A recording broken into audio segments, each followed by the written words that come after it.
Good morning, or good afternoon, good evening, good night, wherever you are in the world. This is Kat from CatBeyond. Welcome to the CatBeyond podcast. This is the first official episode. I made a little intro episode with an additional section about how I plan out my month in my agenda according to the astrology of that month. And we'll see if I keep that up or not. I probably will. But I just kind of wanted to get a little bit of a foundation set up in that episode so that in this episode I could really just jump into the September astrology. But first, let me just sort of set the scene for you here. I want it to feel like we're hanging out, so I want you to know what I'm up to, what my vibe is right now. So I'm having some tea right now. It is dandelion tea and chrysanthemum tea mixed together, and then I've got a cup of water that, you know what, I'm going to actually fill it up now because it's getting a little bit low, and I like to kind of give a reminder that when I'm filling my water, you might want to also go get a cup of water because we're going to be here a while. As I said in the intro, I talk a lot. I'm a Gemini.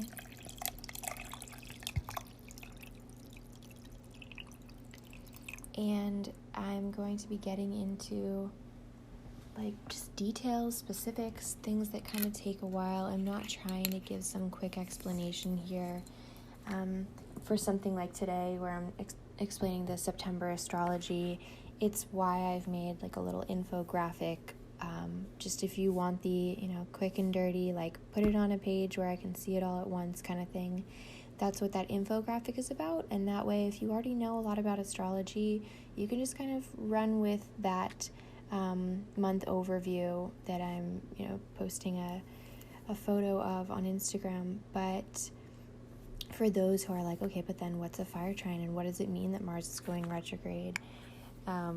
That's what these kind of podcasts will be about. And I'll plan to do hopefully monthly astrology episodes, and then we'll see what I get into during the month about healing, lifestyle, food, things like that. I have lots of ideas, but I am really welcoming any feedback from you guys on what you guys want to listen to. That being said, I think we should just jump into September. I'm nervous to talk about it, to be honest, because it's such a big month, and it's a funny thing that maybe I have a tendency to do where, of course, I'm jumping into my first real podcast episode with a month that is so dense with astrological significance. If I were to have started in, say, October, there's a lot going on for sure, but there's less to cover in specifics than there is in September. So you might, while you're listening to the podcast, you might want to check out the posts that are on my Instagram that coordinate with this, where I've posted my agenda. So that's kind of going to give you an idea of what I'm looking at when I'm talking to you about these specific things. So there's pictures of my agenda, and then, like I said, that infographic just listing all of the important transits and relevant astrological occurrences throughout the month. So let's start with the first. Today is September 1st when I'm recording this. And you might see something that has little to do with you if you're looking at that picture of my agenda, called the end of integration. And I'll just explain that because I feel like I'll get questions if I don't. When I do a healing session with my healer, the person who I have to do distance healing work on me, for about 2 weeks after the session, she asks that I allow the work that she's done to integrate into my structure energetically and so on. So during that 2 weeks, I don't work on myself and I don't have anybody else work on me. And I really understand the reasoning behind it because things need to settle. And I wouldn't want to also overload my system with too much energy work. And that's something that I say to my clients. I wouldn't necessarily want to see them certainly more than once a week, but really to give things about a week or two to play out, to see where things, how the chips fall. But that's a little bit about healing that I should probably talk about in a separate episode. So let's just get into the first and what's relevant to you guys. So there was an Earth trine that started back in August. Let me look at it. It started on the 25th of August, a grand Earth trine. And I'm going to explain what an Earth trine is in a minute. But for now, let me just say, as it relates to September, we have an Earth trine from the 1st through the 10th. And it's in varying degrees of intensity, but it's active throughout that whole time. So then let me talk about what a trine is, and then let me say how an Earth trine relates to you guys. So a grand trine consists of 3 simultaneous trines in the astrological chart, with each of the 3 planets being roughly 120 degrees away from the other, or 3 signs apart. They're generally all in the same element, either earth, water, fire, or air, and you can have, like, the bare minimum is to have 1 planet in each of those elements. So let's use it in the context of the Earth trine. We have something in Virgo, in Taurus, and in Capricorn. In Taurus, we have Uranus, and Uranus is retrograde right now, and then the Sun is in Virgo, and Jupiter is in Capricorn. Also in Capricorn, you will find Saturn and Pluto, but as it relates to the trine, they're not as relevant because that's not where the trine is right now. So with a trine, like, you could definitely call it that, and it's still very significant to have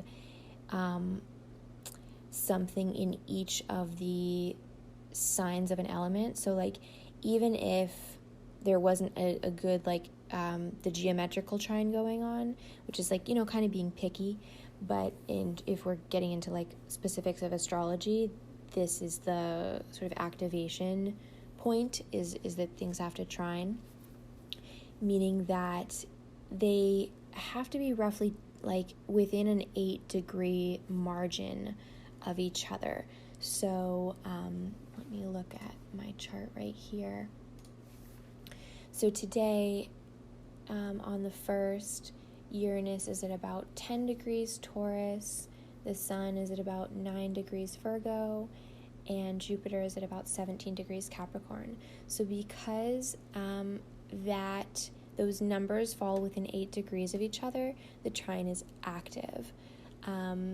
Once those things get further away than 8 degrees, the trine will still be there, but not really. Like, in a geometrical sense, it won't have the same power or force that the more exact trines do. So that's what a trine is. Now, what does that mean? Like, I gave you the geometrical explanation.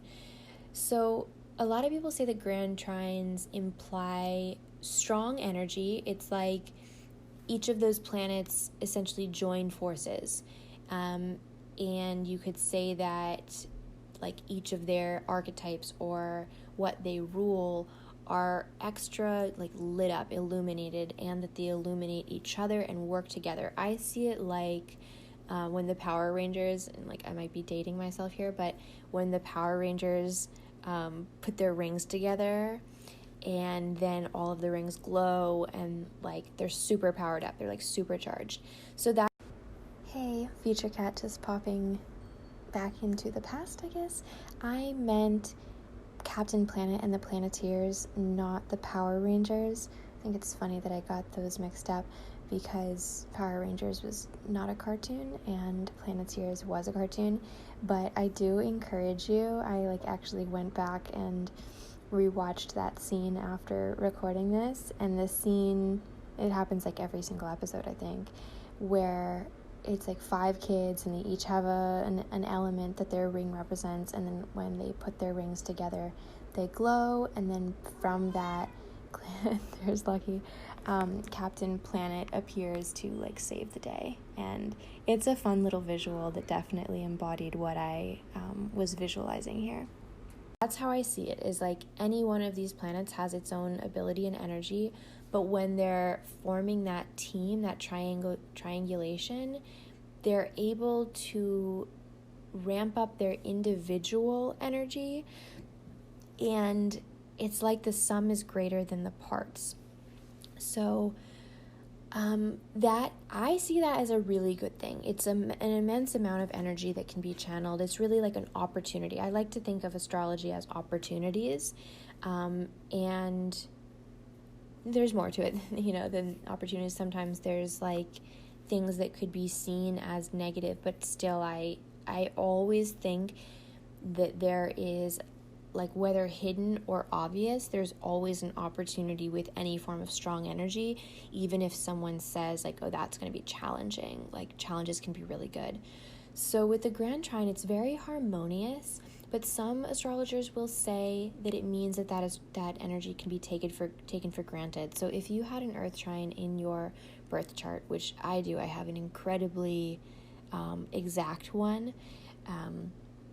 They say that I could feel very, like, so grounded to the point and so sort of like content to be slow and to go with like what's given to me and things like that, that I might not have enough of a challenge or enough of an incentive to change things. And I will say there's an element of truth to that, which is that, like, I really like living in the same place. However, there's other aspects of mine that challenge that and it make it a little bit more complicated. So I love my Earth Trine. I don't see an issue with it. However, like I said, I have placements that help me channel that so that I'm not just staying still all the time. I'm constantly in my mind learning or going places, or when we're allowed to travel pre and post COVID, like, I love taking a good road trip. I love traveling. But I also, again, love being at home. So with an Earth Trine, there is an urge for coziness. There's an urge to really enjoy earthly pleasures, whether that is like a comfy blanket kind of thing. That's a lot of, like, that's something that I associate with Taurus, is like comfort, physical comfort, like things that feel good to the body. It also can increase your desire to eat or to overeat. It also, like, in the sort of, good, bad kind of way, if you were struggling with appetite, then this is a really good time to revamp your diet. Whether you were struggling with too much appetite or not enough appetite, Earth Trines can be a great opportunity to rebalance your diet. It can be an opportunity to reassess how you relate to your kitchen and to cooking and to food in general, and maybe try new recipes, things like that. The other aspect of Earth Trines that I think is more relevant, and really why I was pushed to start this podcast, I would say, like, before I felt 1,000% ready from my perfectionistic side, there's just such an opportunity to organize and reassess your life, reassess your physical form, make changes with either of those. Earth Trines are really great for practicality, for setting up strategies and systems and routines that are really healing for you and conducive to your success and prosperity. Earth signs also have a lot to do with money and wealth, and I would say prosperity, not just in terms of money, but in terms of, like, health and happiness and the abundance around you. So an Earth Trine is a good time to look at that and ask what you want and what you're currently manifesting and what you want to manifest. It's a really good time to set intentions around that, around your business. That's what I'm really using this time for, is getting clear on my business goals and putting systems in place to help me achieve those goals. So there can be an element of like delegation, realizing, like, okay, I have a certain amount of energy and it is most productively put towards this.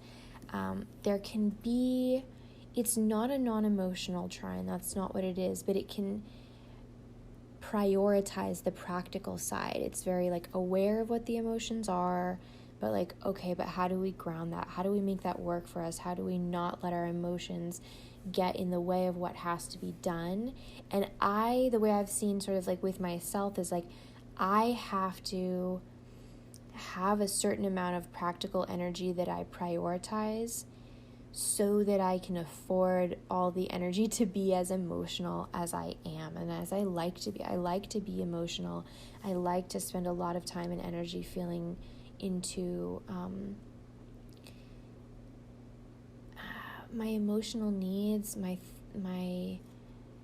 dreams, the flights of fancy, like all those kinds of more fantastical things. I like to spend as much energy as I can there, but I know from so many experiences that if I don't give enough energy to my body and the grounded, rooted aspects of my life, it like comes back to haunt me eventually, and usually pretty quickly. So an Earth trine it's like so nice that September starts off with a week and a half of an Earth trine, because it's like such an opportunity to set things in motion and really get things like, how would I say it? It's like setting the structure so that things are stable, so that the structure is stable for really the rest of the year, because I believe we're not, other than, oh no, I don't think we'll have Earth trines for most of the rest of the year. I have in my agenda that October will have about 5 days of an Earth trine, and after that I don't think we have any more the rest of the year. So this is a great opportunity to set up what you want the rest of your year to look like. And like, we're in the last third of the year, and there's something, again, really harmonious in that sense of like that it's a trine right now, and that we're in the last third of the year, and this is the sort of like final stretch. And things get so busy once we get into November, December, like the holidays kind of can take over and make the energy run away from us, like, or get away from us kind of quickly. So this is a time to set deadlines, to make changes in terms of either your budget. Like, if you don't have a spreadsheet about what your income is, especially as a person who's self-employed, like I work part-time for a boss and part-time for myself, most of the time for myself now, and that's something that I'm working on increasing. As this last third of the year goes on, I want to really work as much for myself and my own business as I can. So that's something that I'm going to be setting a lot of intentions around, and really giving myself some concrete dates and concrete goals. And like I said, like really having clarity on what does my business look like going into each month coming up.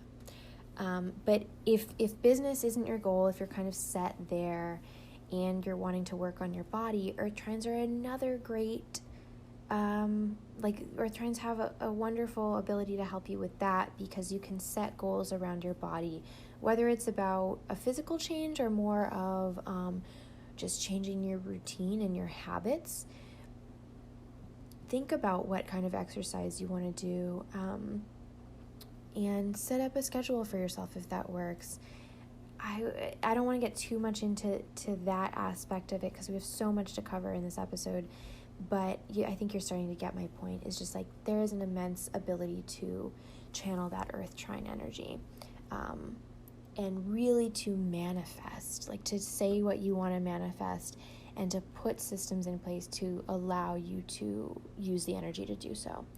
One last thing about the Earth trine is that it is forming a kite, or what some people call a square aspect, with Neptune in Pisces. So when there's a kite or a square in relation to a trine, it means that is a channel of release for the energies that are sort of built up and accumulated within a trine. So it's funny, because it's like you might find that those are in some ways the antithesis of the energy of the Earth trine. So where an Earth trine is very like practical and physical, the kite that it forms with Neptune is, well, like Neptune is in Pisces. Pisces is a sign of dream and fantasy and wonderment, and dreaming really, really big. And Neptune in Pisces can be kind of foggy, but also it's like where it might be foggy in the world, you might be super clear in your dreams. So it's like the reason that the fog happens in relation to the real world is because dreams in certain ways are so different from reality.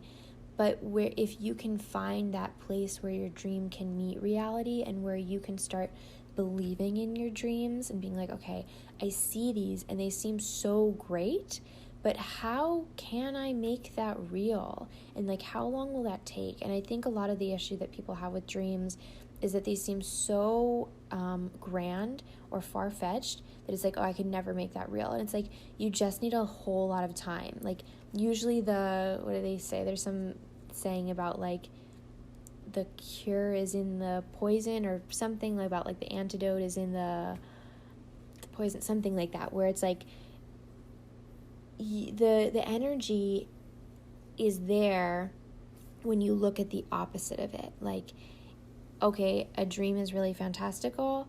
Use the energy of practicality in order to make it grounded.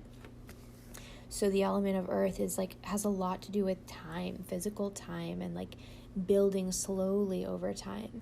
So if a dream seems really grand, you have to break it down into these aspects of the real world. Like, what can I actually do today, over the next month, or the next 3 months, to start slowly building towards this dream? And then you have to have, again, an earth sign value of patience. Earth signs I know, and I could give it an example here, but earth signs really require patience. They can be very patient, but they also really require patience. And all of any like earth aspect that you have in your earth placement in your chart is a place where you can channel patience, and where you also have to be patient with yourself about that. So that's enough about the earth trine, but I do feel like that was important to cover since it's starting off the month, and it's, like I said, a week and a half from the 1st to the 10th. So then let's get into, I want to go with the trine aspect, and then we'll cover the rest of the ground over the more individual things going on, because I just feel like these trines give such an idea of the overarching energy of the month. So there is one more day of an earth trine in this month in addition to the 1st to the 10th, and that is on the 16th, because the moon will be in Virgo. So where the sun was out of range of this trine, the moon now sort of takes its place. So roughly the same energy, but because the moon is involved, there might be some more emotional aspects of looking at your physical circumstances, and also being able to channel your emotion into changing that. So it's like, you have the more practical earth trine going on the 1st to the 10th, and then on the 16th you get to like have sort of one last look until where we won't have another earth trine for a month after that, and you just get to be like, okay, how is it feeling, and what might I be able to tweak today until we get to that energy again in October. So now let's go into the fire trine. If you're looking at this agenda photo, you'll see there's this like really interesting mirror aspect in September between the earth and fire elements.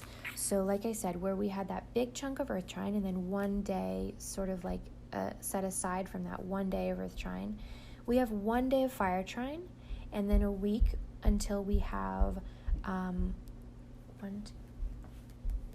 8 days of fire trine. So you'll see like the month starts with earth, in the middle there's 1 day of earth, in the middle day there's 1 day of fire, and then we end the month with fire. Very interesting to me. Let me take a sip of my tea. Okay, so the fire trine, let me just say, like, fire trines they're intense. I'm not going to lie about that. Where an earth trine represents worldliness, an instinct for what's needed, sensualism, grounded artistry. A fire trine represents active inspiration, bold creativity, enthusiasm, pride, and a lot about self and ego, self-perception, self-discipline, empowerment, willpower, personal drive and motivation. Fire trines are, if you've been stuck somewhere, a fire trine is a really beautiful way to burn away what has kept you stuck, like to burn away any tether that you've tied between yourself and a rock weighing you down. Fire trines are a great way to see what needs to go and just burn it away. So in that sense, like an earth trine might help you realize what you need to manifest, and a fire trine might help you realize what you need to get rid of. Or like I said, really amazing way to end a month with over a week of that. Just really such beautiful energy. So on the 15th, we'll have one day of a fire trine. That'll give you, and that one is with the moon.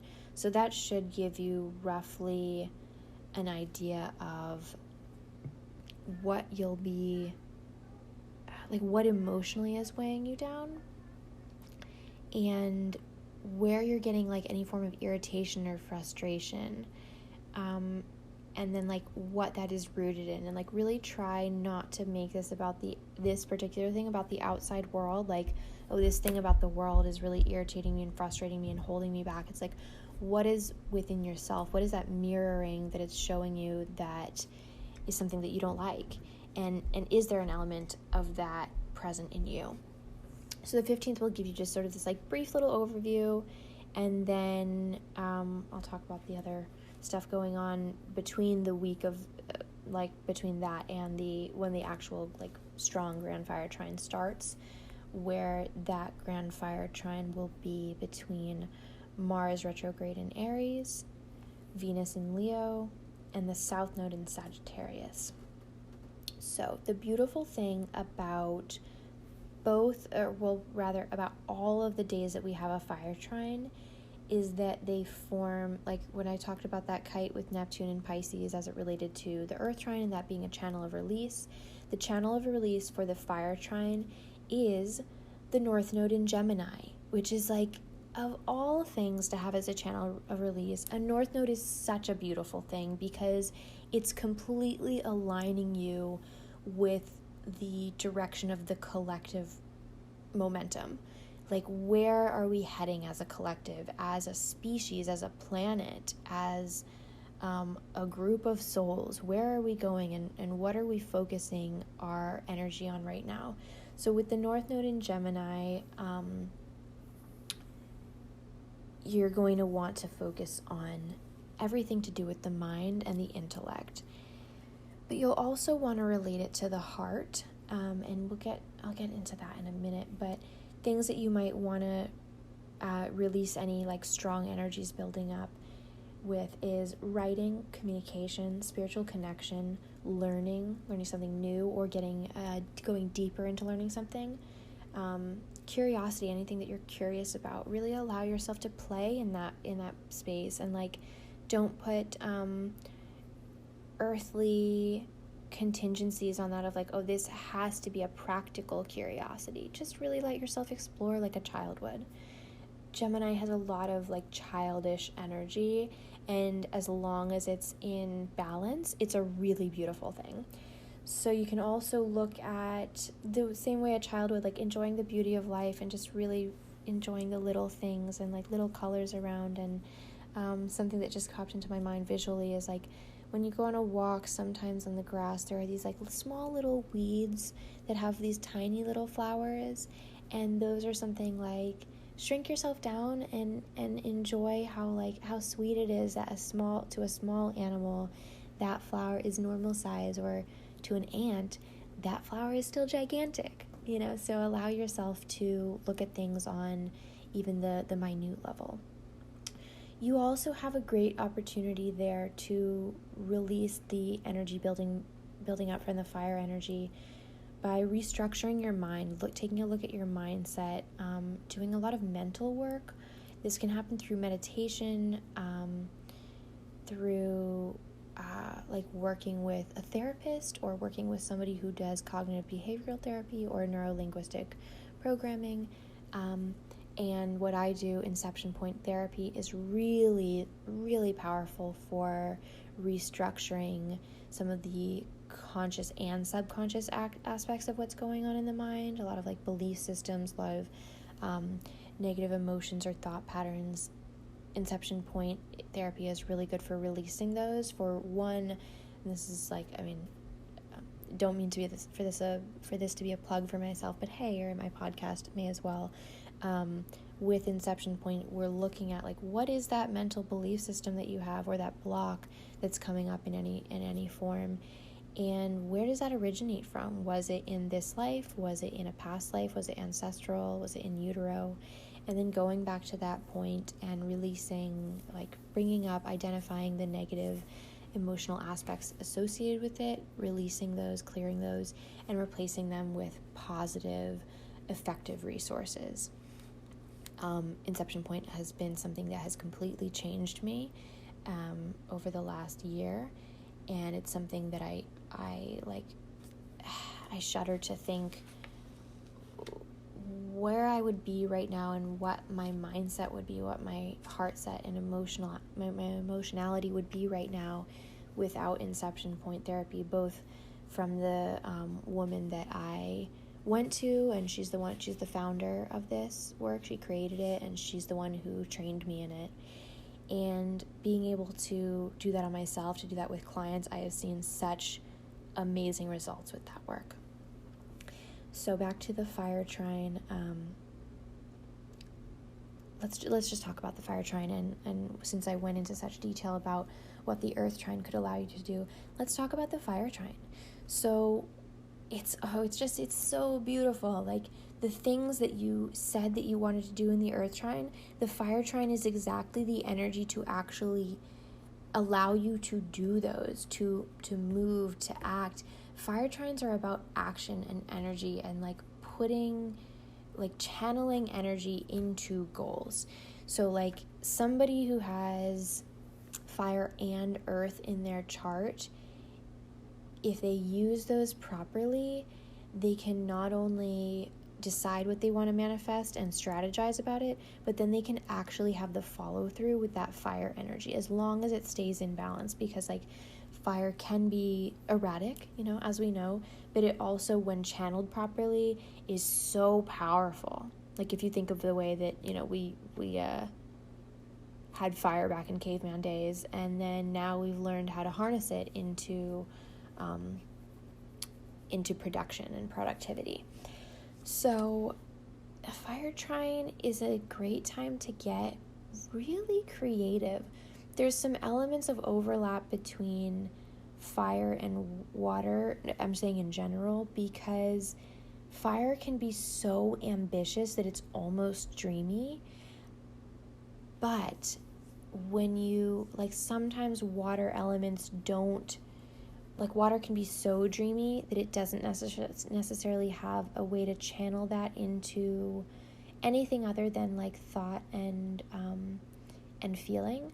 But fire is where you combine the water and the fire to form steam of an engine. And do we have I'll get into that in another episode, but you can get really creative in your mind. You can think really grandly. You can think how big can my energy and my power get?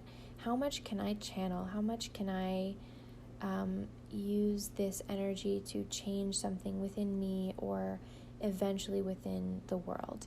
And this is such an interesting time with quarantine, where it's we see so much going on in the outside world that a lot of us want to change, and there are so many thwarted and foiled plans about that because we're limited in terms of what we can actually do practically in the world.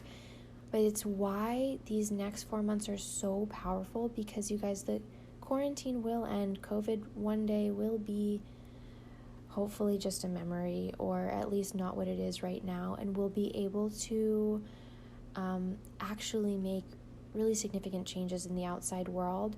But the energy is not really here for that. It's really here for aligning us to our future goals and our future intentions. So like setting a lot of groundwork within ourselves, deciding what we want to change within ourselves, and then taking action to do so, really fortifying our energy and our connection to ourself and to all of the parts of our whole. So like let me sort of relate this back again to the Earth Trine, where I was saying with the Earth Trine that you could work on your body, on setting goals and aspirations as it relates to your body, whether that's physically changing things, like if you're looking to tone up, or if you're just looking to change your diet and get more nutrition in there.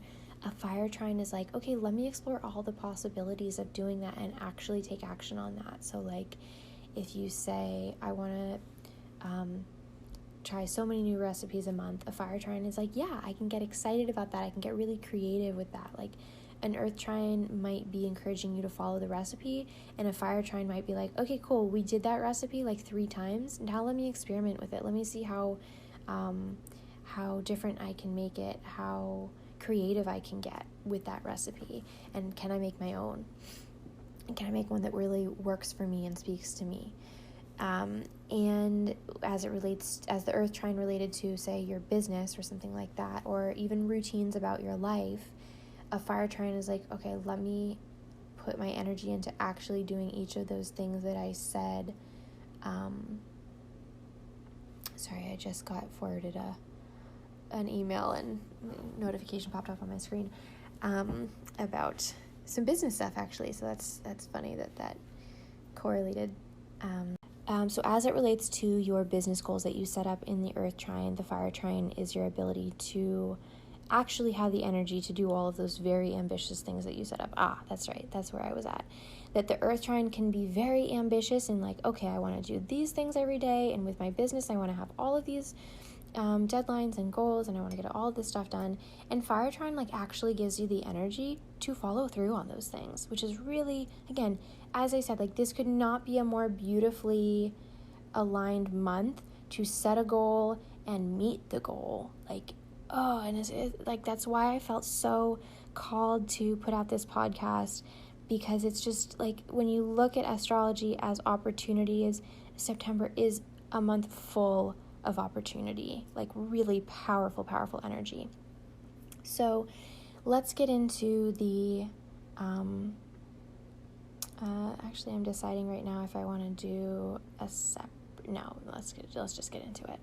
Okay, gonna be a long podcast, but this is all good. I'll try to sort of race through some of these planetary transits happening, because like I said, I felt like the earth trine and the fire trine have to be your guiding light this month, because there will be so much energy beside that.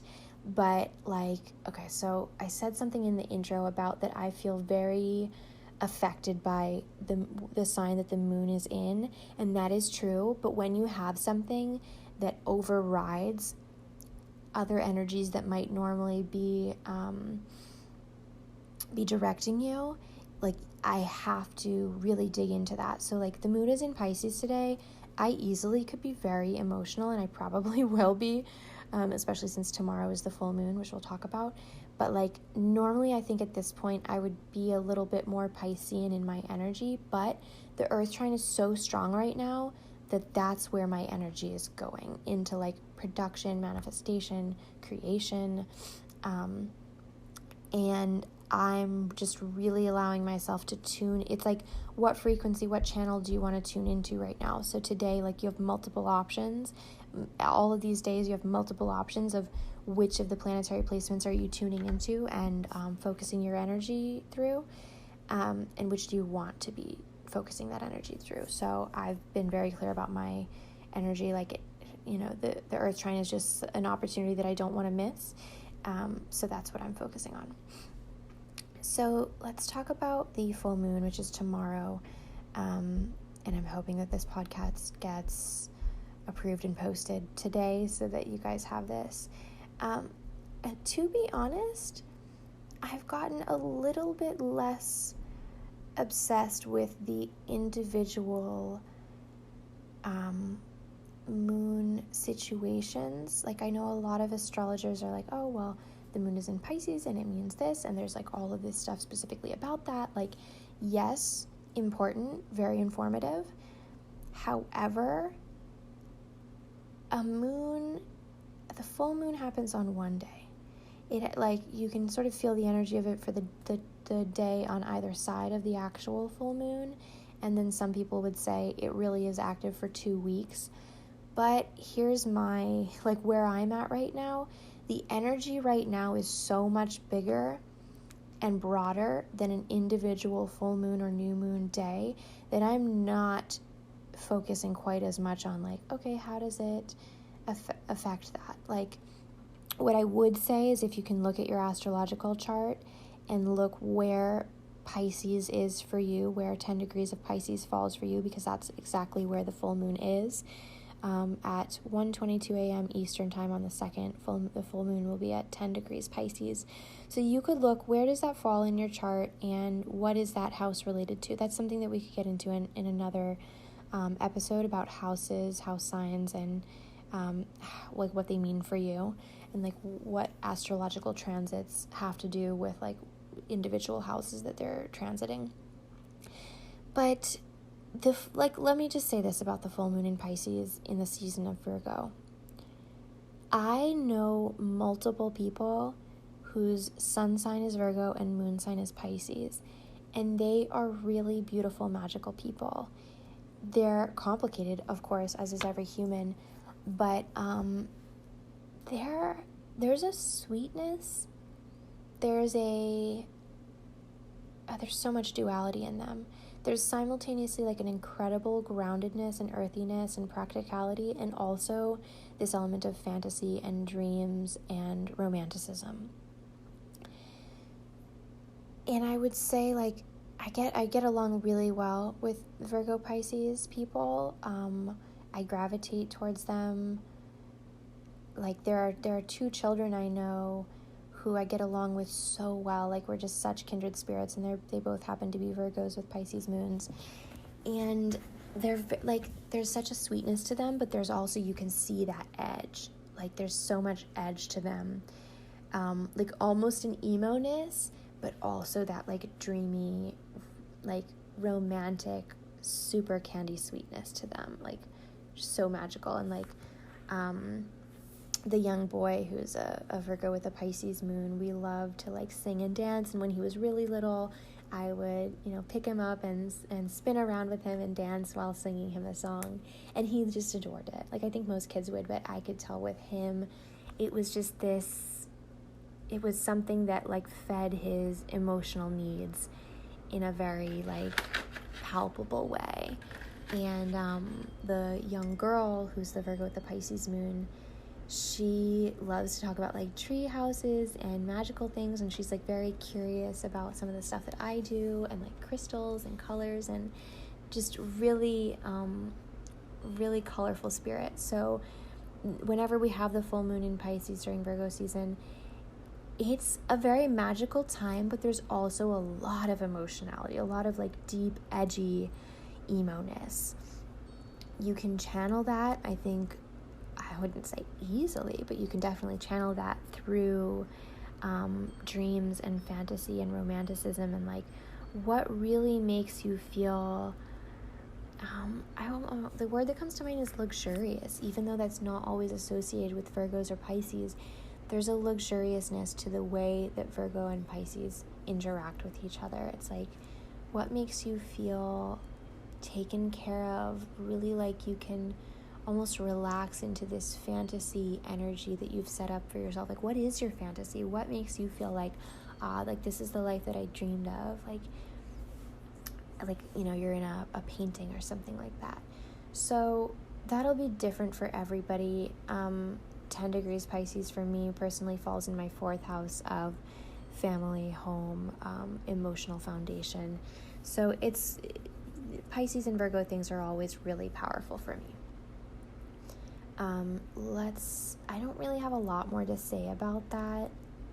because it's so individual. And like I said, I don't want to get too much into like full moon, new moon. Like, I don't like to be too rigid with that stuff about like, oh, at the full moon you're supposed to set intentions, and at the new moon you release, or things, or like vice versa, you know. But I will just say, like, there's just a lot, again, just think of it as opportunity energy. The full moon has a lot of energy that you can channel, and you can channel that into the earth trine that is also occurring that day.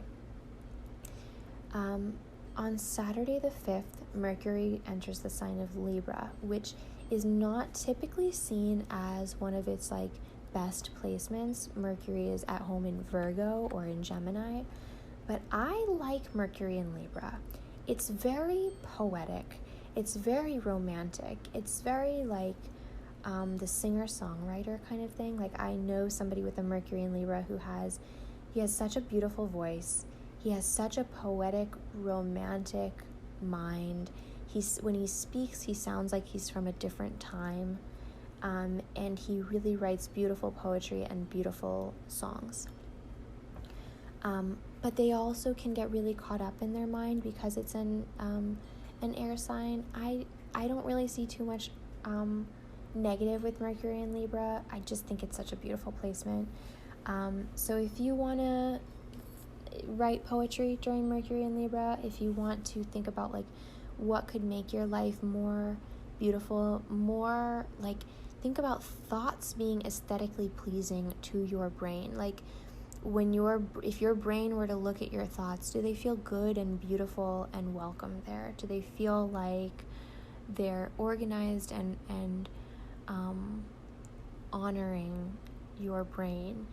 Do you feel like there's an excess of certain things, and can you get rid of certain thoughts that are just like cluttery? I think Libra usually really likes to cut the fat. They really like to keep what is necessary and beautiful. So like, they're not immune to, like, there's such a sign of beauty. Libra is like really one of the biggest signs associated with beauty. Pause, take a drink of water. But Mercury in Libra allows you to think on the mental level what is beautiful and what is conducive to a peaceful environment in my brain, in my headspace. So it's also a similar energy, I wouldn't say similar, but there are similar elements with Mercury in Taurus, which is my placement, where like I really do like for my brain space to be a bit tidy.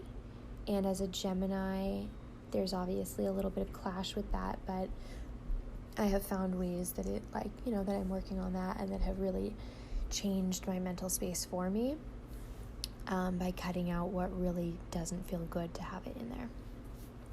On September 6th, we have Venus entering Leo. Ooh, this is such an interesting placement. Venus and Leo they have beautiful hearts. They're able to love so many people. They're able to open their heart to so many people. There's a lot of like energy of like a child's heart being very pure in certain ways.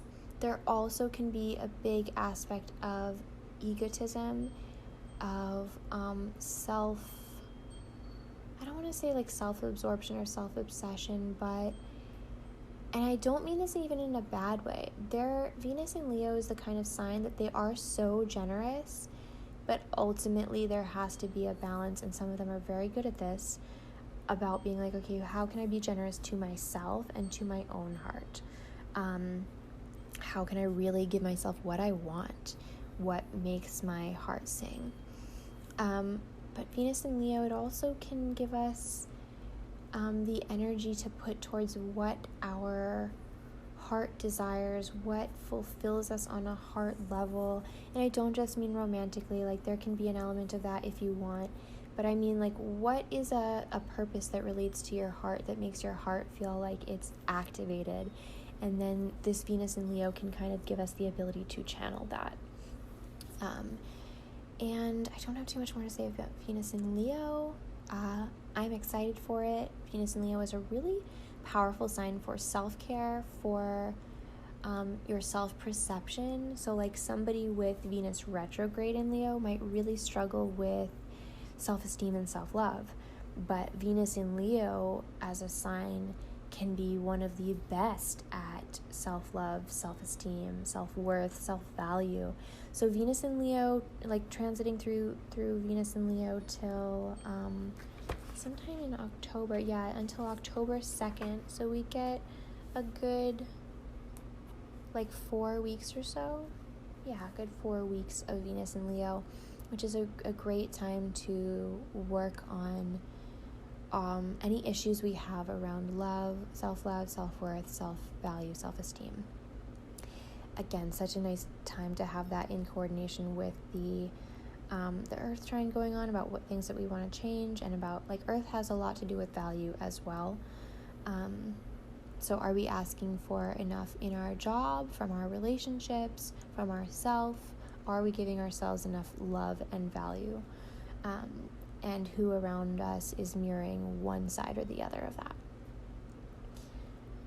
Let's go to September 9th, a really big day. You'll see, if you look at the picture of my agenda, that I have orange parentheses around certain days, which are what I call like high energy days. They're energies of intense change, of just like a lot of energetic opportunity, you could say. Really just like shifts is a lot of like what the orange parentheses are about. Big like shifting energy. So on the 9th, Mars goes retrograde at, some people would be picky and say stations retrograde, at 28 degrees of Aries. And this is something that we've been building for the last couple months. The last 2 months. Wow. I'm going to pause this, take a sip of water, and be right back. Well, no time has passed for you, but I took a slight little break, and now I want to jump right back into this. So Mars retrograding through Aries. Let's just talk about it for a minute. This episode is getting so long. Again, let me know if you guys are into these like really detailed accounts of what's going on for your month. I don't feel like every month will be like this. September just had so much going on. So let's give a little bit of background on Mars in Aries. Mars's home sign is Aries. That is like, Aries is ruled by Mars. Mars is ruled by Aries. And that's where it has its most true energy. Does that mean it's where its best energy is? That's up for debate. I tend to think so, because it's like at its purest is what you could say. I have Mars in Aries in my chart. That's where my Mars was. So that's called in domicile, meaning like it's in its home sign. So what did I say about Mars in Aries? It's fierce. It's the warrior sign. It's the sign that's ready to jump into battle to defend a cause that's worth fighting for. It is creative. It is action-oriented. It is change-oriented. It is creative. Did I say that? And it can be bold and brazen and courageous. It can be really focused on strength, on weaponry, war is one of the interpretations of it, but you can also see it as like a war within yourself and going to war against your inner demons. So Mars has been in Aries since late June. For those who, most people who study astrology don't usually look into like the nitty-gritty of a lot of this stuff. So Mars typically stays in one sign for about 6 weeks, and then it goes to the next sign. Mars is going to be in Aries for 6 months, like total. So from the end of June to towards the end of January, Mars will be in one sign of Aries. 6 months is extremely rare for that to happen. And that's happening because Mars went all the way through Aries, got to the very end of it at 28 degrees. It's like very close to exiting Aries and going into Taurus. And then it went retrograde.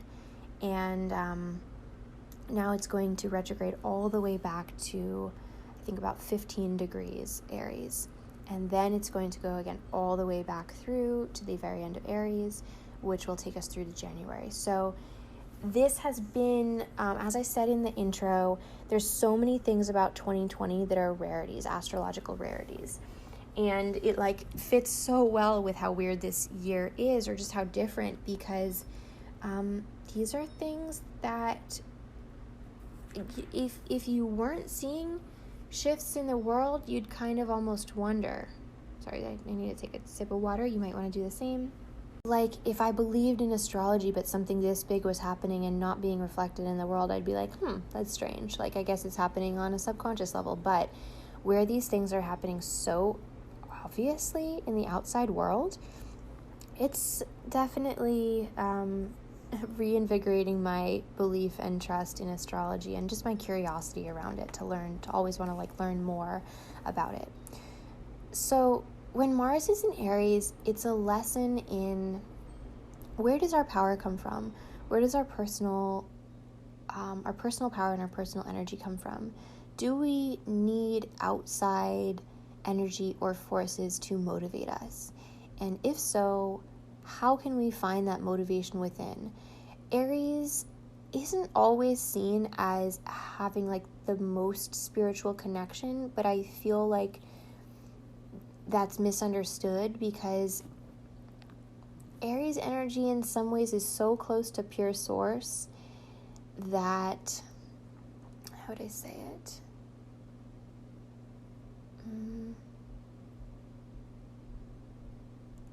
There's just a pure element of Aries. Even if it's not always super sweet, sometimes it really is.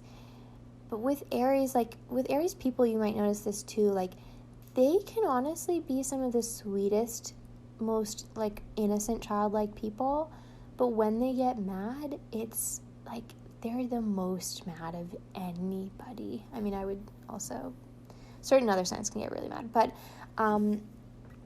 either way, it's pure. It's a pure feeling. It's undiluted. That's what I would say, undiluted.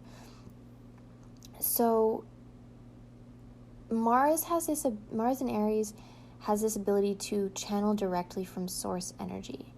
So if you've struggled with self-discipline, with self-motivation, with self-will, with knowing your direction, with having clarity about where you're going, Mars in Aries is this sort of collective Mars return of reminding us all why we do what we do, why we have energy in the first place, why we're alive at all. And for me, it's been really potent because, as I said, my Mars is natally in Aries, meaning I'm getting this 6-month Mars return, all these lessons about how have I given up my power? How have I been betraying my value? How have I not been acknowledging my value or living up to my potential? And how have I not been pushing myself? Probably because all of my Earth placements. But, who knows? But Mars is this collective return right now of 6 months. So it also gets to look at where does our anger come from? How do we channel our anger? What do we get angry about? And then what do we do with that anger? Do we put it towards other people? Do we put it towards ourselves? Do we repress it? Or do we channel it into change and creation? So Mars in Aries is this really beautiful look at just really drilling over and over again for 6 whole months. What are you doing with this energy? Yes, you're angry about the world, but what are you doing about it?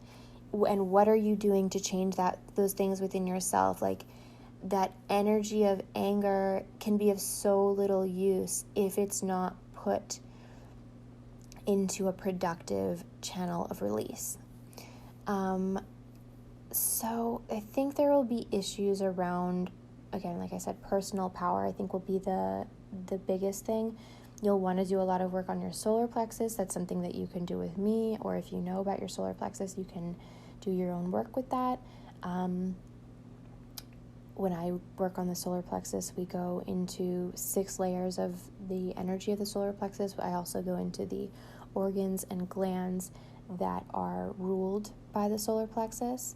and we do a lot of connection around sort of like constellating, like the constellation of the solar plexus around each chakra, really. But as we're talking about this, we're talking about the solar plexus. So let's move on. On the 12th of September, Jupiter goes direct at 17 degrees Capricorn. This is simultaneously big, and I feel like it won't be the most noticed. It'll be more of like a subconscious shift where Jupiter has to do with expansion, direction, clarity, sight. And when it's in Capricorn, it can be like almost too, I don't want to say that. It's like almost too earth. And astrologers say that like Jupiter isn't typically happy in Capricorn, but that really depends on your specific chart as to like how Jupiter in Capricorn is affecting you. Personally, it's a good thing, even if it's an uncomfortable energy. In my chart, it's something that I really needed to happen this year for me to change things that I wanted to. But when it goes direct, you might find that you'll be like, oh, that thing that I was like really confused about what direction to go in for the last few months. Now I know how I have to move forward into that. I see the future a little bit more clearly. And because I see the future more clearly, I understand the path to get there. So that has to do somewhat with your dreams and aspirations and what your sort of your personal greatness is in this life. So again, that really depends on what your Jupiter placement is in your birth chart, and also where 17 of Capricorn falls in your birth chart. So I don't want to talk too much more about that. Let's go on to the new moon in Virgo on the 17th of September.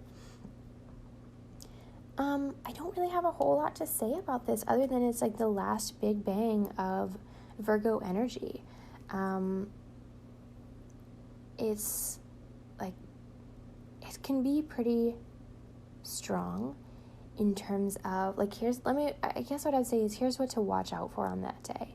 Being overly critical of yourself or others, being overly cynical, or being overly practical to the point where you're ignoring the intricacies of humanity and human behavior.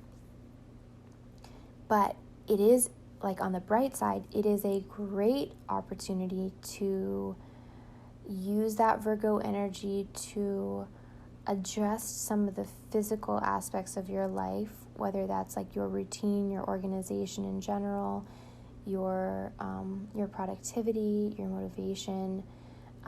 Virgo isn't, like, even though it's not a fire sign, it does have a lot to do with personal motivation. And that's a day that you'll want to set some intentions or release some things, or both.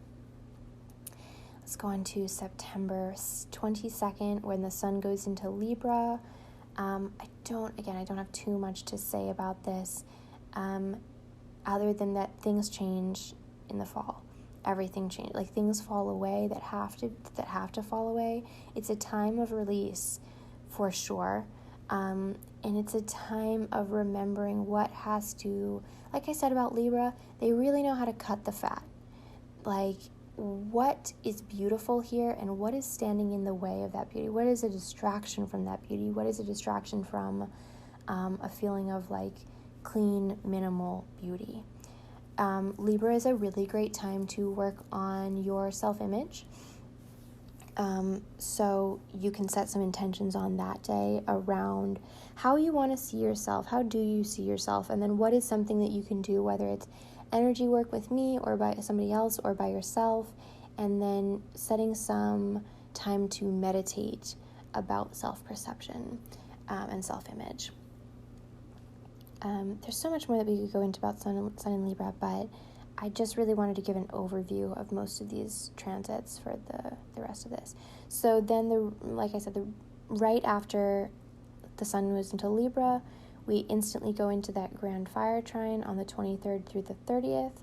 On the 23rd, also what happens is that Mercury enters its shadow period of retrograde at 25 degrees Libra. So this is a very important marking point that I talked about in the intro, where starting on the 23rd, anything that happens between then and the 13th of October are things that will be up for review while Mercury is in retrograde. Those things will be gone over, reassessed, reviewed.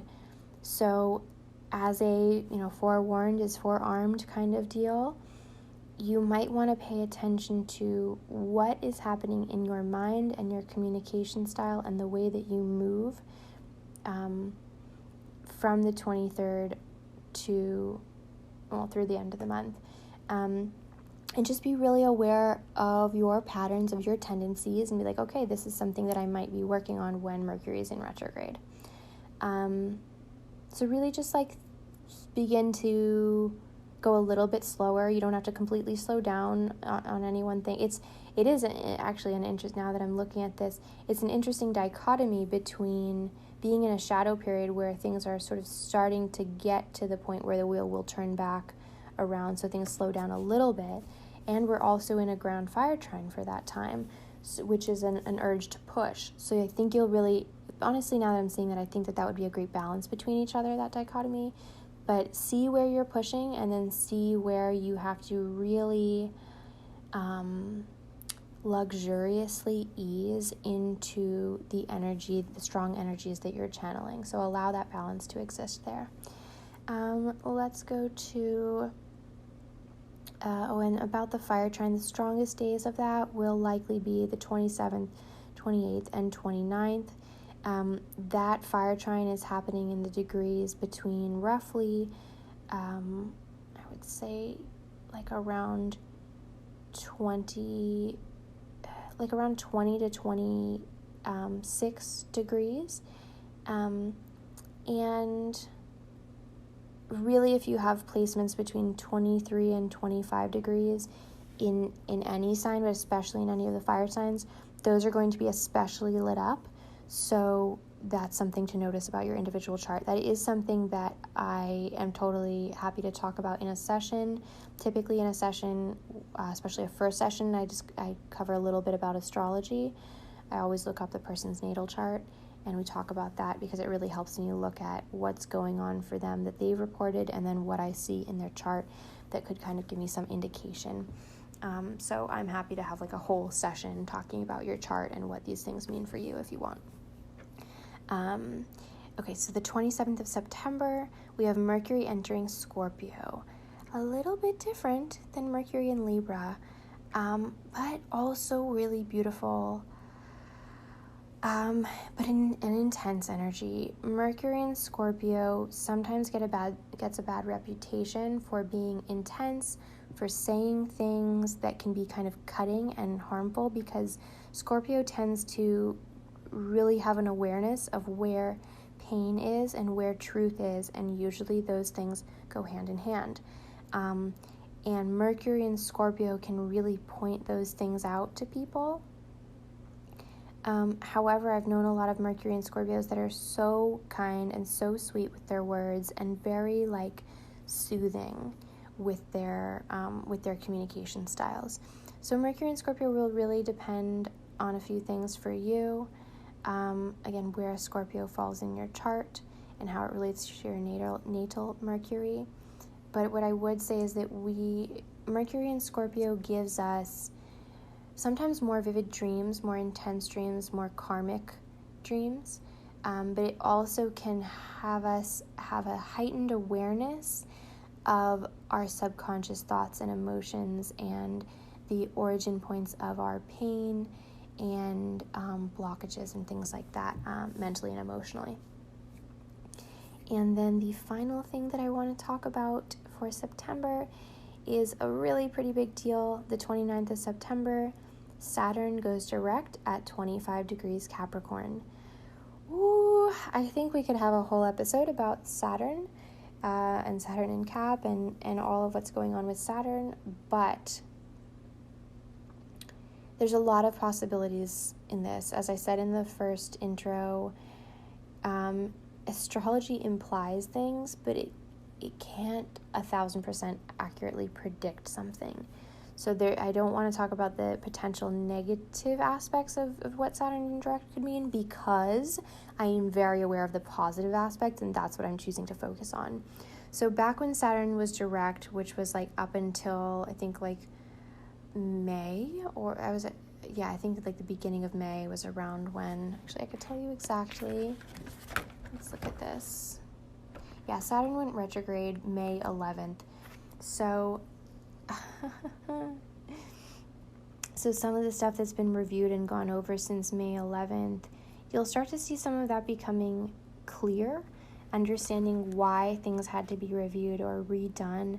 And I think you'll be able to move forward in different ways. Saturn has a lot to do with the body, with the bones and the structure of the body, and then in turn, how that foundation affects the energy of the body, and vice versa, how the energy affects the foundation. But Saturn also has to do with our career, our job, which are not always the same things, but hopefully if you can move towards making your job and career and sort of like life purpose. If you can find a way to marry all of those things to each other, it does simplify and I think empower each of those aspects of your life. So Saturn's making its final run through the very end of Capricorn. Its final run because Saturn has been in Capricorn since the very end of December of 2017. So we're clearing up these final aspects of personal responsibility, of personal empowerment, of self-sufficiency, of sovereignty, of codependence versus independence. And I personally, this is again, a lot of these things feel very relevant to me this year. A lot of the astrology this year going into it, I was like, wow, that feels very personal. But if it's the case for me, I'm guessing it's the case for a lot of people that 25 degrees of Capricorn is very relevant to a lot of us. It's also like, you'll see if you look at the astrology that the degree of 25 keeps coming up again and again this year. So you might want to look at anything in your chart that's around 25 degrees. And those things will be extra illuminated no matter what sign or element they're in. Let me take a sip of water. You might want to do the same.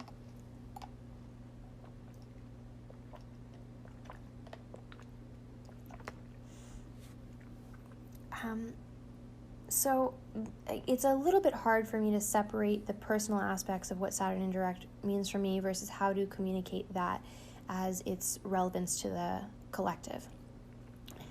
But for me, my natal Saturn is at 24 degrees Capricorn. So I'm getting just about, and for all practical purposes, my final Saturn return, which again has to do with what is my career, what is my job, what am I working towards in what I do in the outside world, what I am of service doing, what value I bring, and how am I valuing that? Am I really valuing what I bring to the world and what I can and how I hope to change that and evolve that throughout my life? So we get our Saturn return at around age like 29 or 30, like between age 28 to 30 approximately. And so for all of my fellow Saturn and Cap babies, this has been quite a ride, right? But we're excited that it's going through its final stretch of that.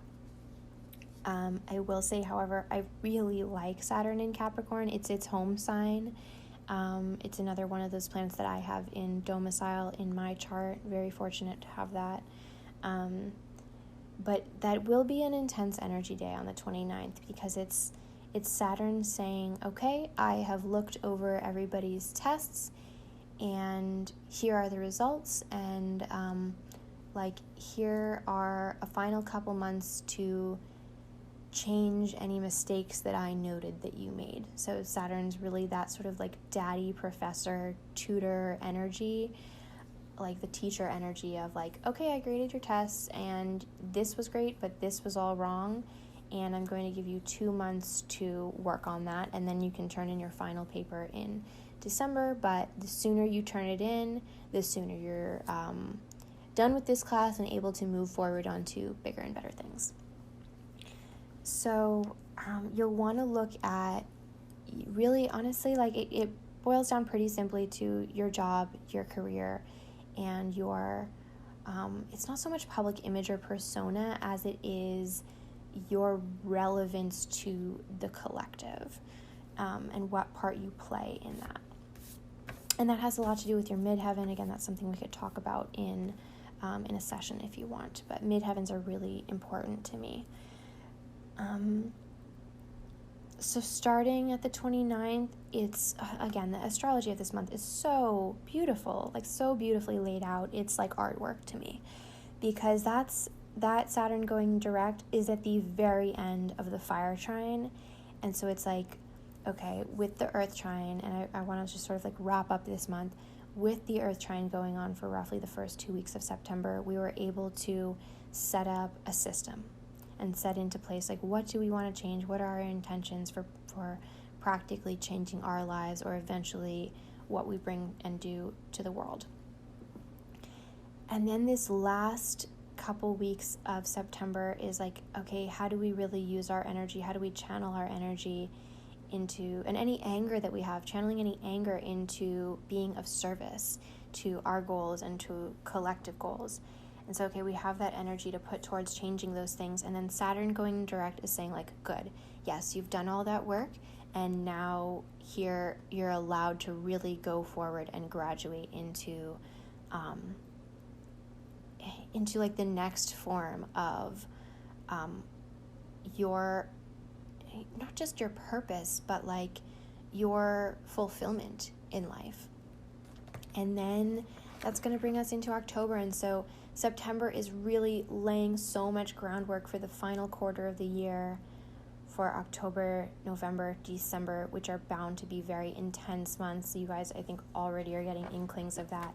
But September, I cannot stress this enough, September is this beautiful, magical opportunity full of so much gold and treasure to, like, I don't want to be dramatic, but honestly, like, to change your life, to change so much that you have been wanting for so long to change or fix or alter. And September gives you like every tool that you need to set the stage for that. And then a lot of that, even if you might not see things starting to rapidly change, you're setting up those foundational systems. You're starting the cogs moving in that machine. And then over the next few months, you really might start to see the positive effects of that work that you've done. Thank you so much for listening. This at this point is about an hour and a half of a podcast, which is exciting to me. I like being able to talk endlessly, and it's why I felt like a podcast would be the best medium for this, as opposed to having like an hour and a half YouTube episode, which I might get into at some point. But I just wanted to say as much as there is to say. I don't like... Sorry, take a sip of water. One last sip before we go. I don't like to oversimplify things if it's not of service to people. If I can give you more detail that gives you more clarity, that gives you a better idea of how to use anything that I've talked about, then I'm going to do that. I don't want to simplify it and leave you with a million questions of like, okay, but what does that actually mean for me, and how do I do that? And like, if you do have those questions, feel free to let me know that, like, if anything wasn't clear. If you have questions about how these relate to you, please schedule a session with me. You can just DM me and discuss that, or you can go to the link in my Instagram bio to schedule a session. Let me know anything that you want from me, any way that I can be of better service to you on your journey, and anything that you'd like to hear more about in the future. I hope that you have a wonderful, well, now it's getting to be the afternoon for me, and I hope that you have a wonderful afternoon, evening, night, morning, wherever you are. Stay safe, stay well. You are very loved. You are very powerful. See you next time. Bye.